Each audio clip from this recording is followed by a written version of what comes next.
Raha vao tsy ao anatin'ny lisitra io zany ny anaranao dia tsy afaka mifidy ianao na mieritreritra ny rotsaka ho fidiana.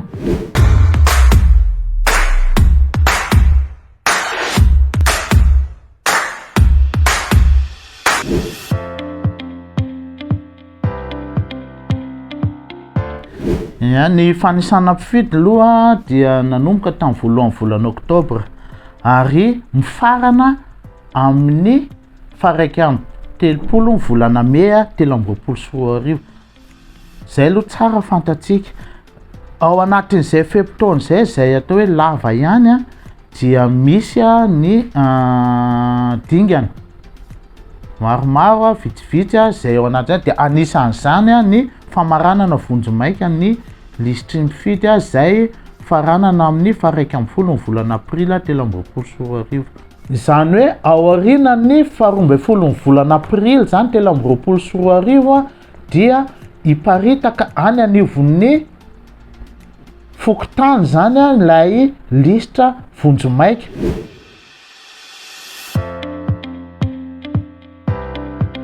Io lisitra vonjimaika avy any amin'ny CENI araka nefa nambarantsika moa zany fa ho tonga any amin'ny Fokontany Birao Fokontany moa zany no jerevantsika anio.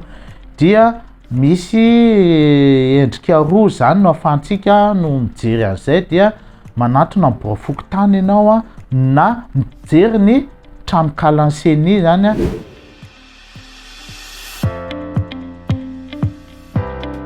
Ny olo-pirenena dia maha-olo-pirenena azy aloha dia tompon'andraikitra.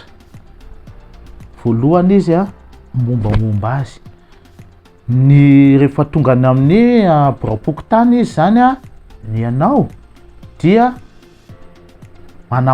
zay dia anamarina ny mombamombanao ianao zany na ao anaty lisina na sanatry misy fanamarina manokana zay hitanao zany ao anatin'izany dia mitondra ny taratasy takelaka zay fanisana mpifidy ianao indrindrandrindra dia ny karapanondrom-pirenena.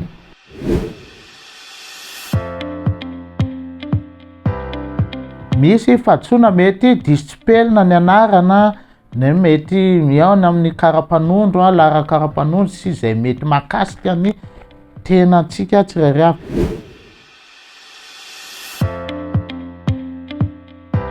Eo nefa tsara marina fa ianao zany tenanao mihitsy no tonga manatanteraka zay ary manao zay fanamarinana zay fa tsy solotena zay efa nambara teo aloha foana moa zany zay. Dia ao anatin'izay fanamarinana faharoa zay nambarako zay dia horaketina ao anatin'ity tablao fandraisana fitarainana ty zany izay fanamarinana ataonao zay tsy maintsy misy antena anivon'ny Fokontany ary fanampon'izay dia mahazo fanamarina fandraisana fitarainana ianao zay takelaka kely manamarina fa tonga tany tokoa ianao nanao zay fanamarina raha ohatra sanatr'izany ka nisy fahadisoana zany lay lisitra zay mombamombanao atao anatin'izay lisitra mpifidy zay.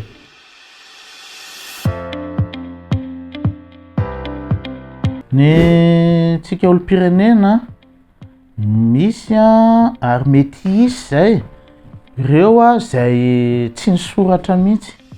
Io moa tsy fanomezantsiny amin'ny lafiny iray satria mety misy antony samihafa ny tsy nisoratana atao anaty lisitra zany hoe raha torodrao amin'izay zany ianao tonga any anivon'ny Fokontany Birao Fokontany dia afaka raisina foana ianao fa efa misy zany registre manokana andraisana anao momba an'izay ary tsy maintsy mahazo an'ity fisy ty foana ianao zany ao anatin'izay. Raha vao tsy ao anatin'ny lisitra io zany ny anaranao dia tsy afaka mifidy ianao na mieritreritra ny rotsaka ho fidiana.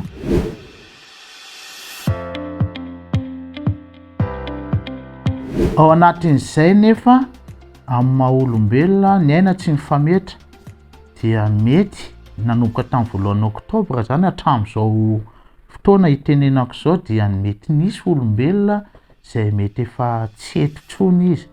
Lazaintsika hoe efa nodimandry dia anjara ny fianakaviany na ny se Fokontany no tondra an'izay fanamarinana izay eny anivon'ny Fokontany. Fotoana izao anaovantsika an'izay mba hisoroana mety fahadisoana mety hisian'ny olana tsisy aniry an'izany moa tsika, dia mitondra taratasy fanamarinana izay fodimandriny izay olombelona izay zany tsika ao anatin'izay fotoana izay.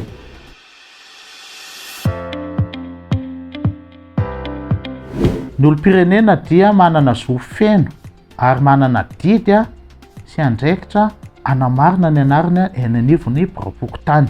Amariny tsara ny anarantsika sy mombamombantsika ny anivon'ireny Fokontany ireny satria io lisitra izay ho rafetitsika zany rehefa tonga amin'ny famaranana ofisialy zany izay lisitra fijaina ny volana Jona, dia io no entitsika zany anatanterahana ny fifidianana izay miandry antsika amin'ny fifidianana ho avy zao amin'ity taona ity.